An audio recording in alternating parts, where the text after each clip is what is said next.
रामायण किस किसने देखी है टीवी पर? रखो। रामायण किस किसने पढ़ी है? रामायण किस किसने सुनी है? राम कथा किस किसने सुनी है? सबने सुनी है।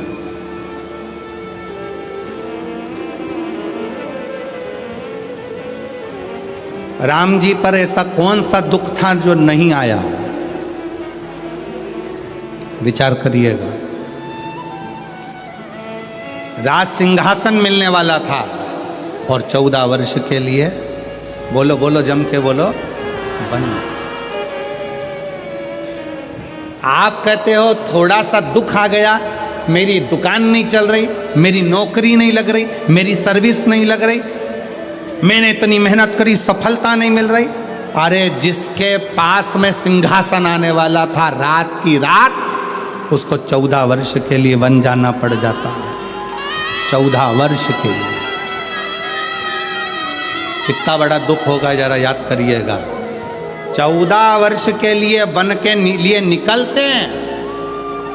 निकलते और थोड़े समय के बाद सूचना मिल जाती है कि पिता शांत हो जाते हैं।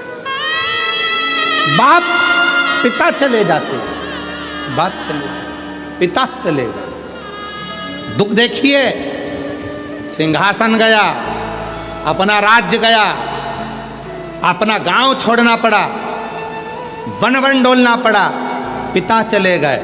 और दुख देखिए, आगे चलते हैं तो धर्म पत्नी भी चली जाती है। दुख देखिए, दुख।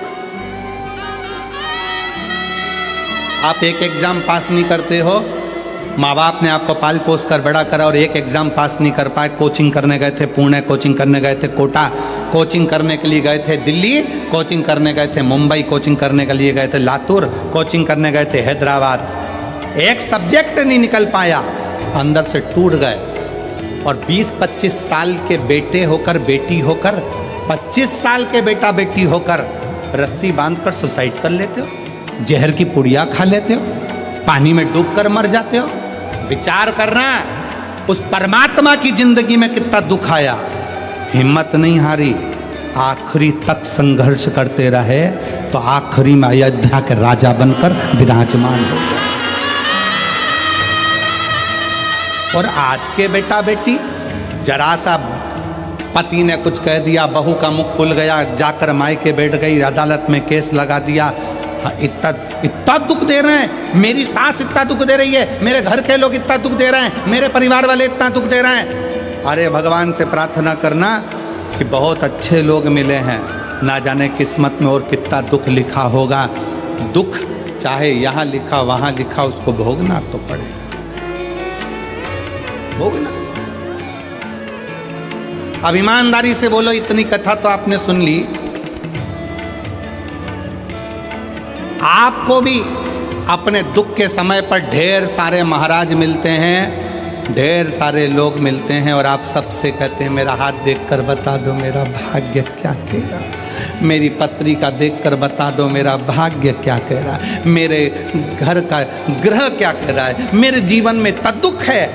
तुमसे ज्यादा राम जी को मिले थे गुरु विश्वामित्र जैसे, वाल्मीकि जैसे, गुरु बाबा, ढेर सारे आंत्री जैसे बड़े बड़े तपस्वी गुरु मिले थे।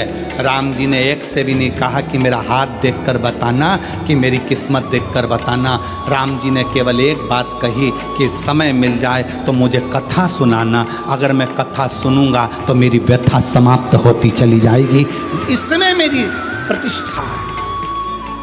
राम जी ने इतने बड़े बड़े विद्वान मिले पर हाथ नहीं दिखाया, राम जी ने इतने बड़े बड़े विद्वान मिले पर अपनी पत्रिका नहीं दिखाई, राम जी ने इतने बड़े बड़े विद्वान मिले, किसी से नहीं पूछा कि मेरा दुख कैसे कटेगा, मेरी पत्नी चली गई, मेरा पिता चले गया, राज सत्ता चली गई, दर दर भटकना पड़ रहा है, 14 साल ठोकरे खा रहा हूं, मेरा भाग्य कैसे बनेगा। राम जी ने किसी से नहीं पूछा। जितने संत के दरवाजे पर राम जी जाते थे, हाथ जोड़कर संत पूछते थे क्या सेवा करें राघव, आपको क्या कहें। राम जी कहते थे बस कथा सुना दो, कथा सुना दो। क्यों? क्योंकि राम जी जानते थे दुनिया की सारी व्यथा केवल शिव कथा ही काट सकती है, इसके सिवा कोई नहीं काट सकता।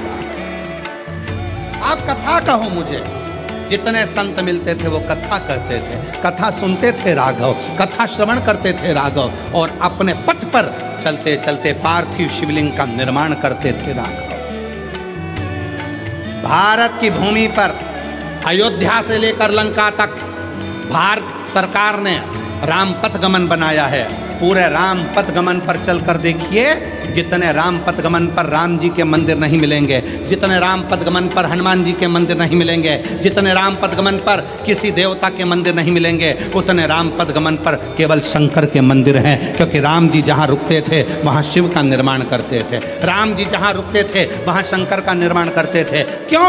क्योंकि उनको मालूम है कि व्यथा मिटाने के लिए शिव की कथा बहुत जरूरी है, और शिव की कथा अगर हमारे अंदर आ गई तो व्यथा मिट जाएगी। और वही आज कथा कर रही है। आज शिव महापुराण की कथा क्या कर रही है? ये लाखों की भीड़, पंडालों में जगह नहीं है। आज कम से कम 11 लाख के ऊपर लोग होंगे, 11 से 12 लाख के ऊपर इस शाहदा की भूमि पर भक्त होंगे।